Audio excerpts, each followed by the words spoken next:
लेके आए ना, बच्ची यतीम थी, घर में बैठा के कहने लगे बेटी मैं तेरा क्या लगता हूं। बच्ची ने कहा चचा लगते हो। कहा ना, आज के बाद मुझे बाप कहना, आज के बाद मुझे बाप कहना। बच्ची यतीम थी, कहने लगी मेरा कोई बाप ही नहीं। फरमाने लगे फिर आज से तेरा उमर बाप है, मैं तेरा बाप हूं। बच्ची ने इतना सुना रो दी। कहा क्यों रोई? कहा इस प्यार से आज तक किसी ने बात ही नहीं की है, तारीख गवाह है। आपने फरमाया बेटी मुझे जब भी आवाज देना बाबा कह के आवाज देना, मैं तेरा बाप, तू मेरी बेटी है। तारीख का ये बाप सुनहरा है। कितनी अजीब बात है। फिर हज़रत उमर ने कहा था, कहा बेटी वो बात फिर से दोहरा दे जो तूने उस दिन कहा था कि अम्मी उमर का दौर है। फिर माँ ने कहा उमर नहीं देख रहा है, तब तूने क्या कहा था?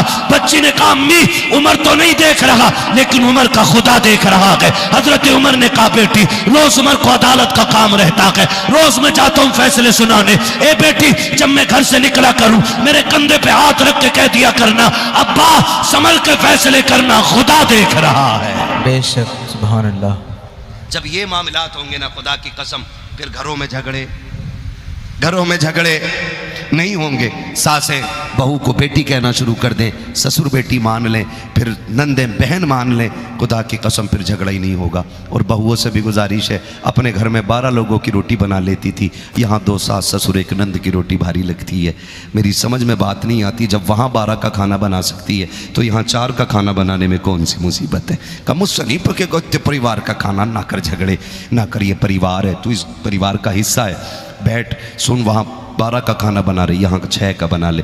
तू नहीं जानती है जब तू प्यार से अब्बा कह के आवाज़ दे कि खुदा की कसम ये इतना प्यार देंगे कि तुझे मैके की कभी याद नहीं आने देंगे। ये बात अपनी बेटियों को पढ़ा दीजिएगा।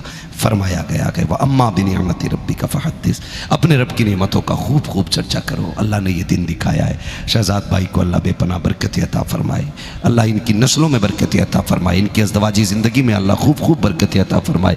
आज की महफिल सजी है, इसमें हुजूर का तज़किरा हुआ है। अल्लाह इस महफिल के सदक़े में हर घर में बरकत अता फरमा दे, हर एक की ज़िंदगी में खुशियाँ नसीब फरमा दे। मौला करीम सबकी बेटियों के नसीब अच्छे कर दे, आमीन कह दो यार। इस बात पर ये बड़ा दुख है समाज में फैला हुआ कि बेटियां शादी के बाद भी आंसू नहीं सूख पा रहे हैं। दुआएं मांगा करो, अल्लाह मेरी बेटी का नसीब भी अच्छा करे और पूरी उम्मत की बेटियों के नसीब को अल्लाह अच्छा फरमा दे। अल्लाह सबकी बेटियों को खुशियां नसीब फरमाए। आखिरी बात कह दूं, अगर चाहते हो ना कि आपकी बेटियों को ससुराल में सुख मिले, आपकी बेटियों को ससुराल में खुशियाँ मिले, तो इतना काम करना है, आप दूसरे की बेटी को सुख अता करो, अल्लाह आपकी बेटियों को सुख अता फरमा देगा। करेंगे इंशाअल्लाह। खामियां तलाश न करें। नई बच्ची है, नई बहू है, जगह समझने में देर लगेगी। अगर नया जानवर भी किसी घर में आता 2 दिन तक तो वो भी गोत नहीं खाता। लोग कहते हेर कर रहा है, हेर क्या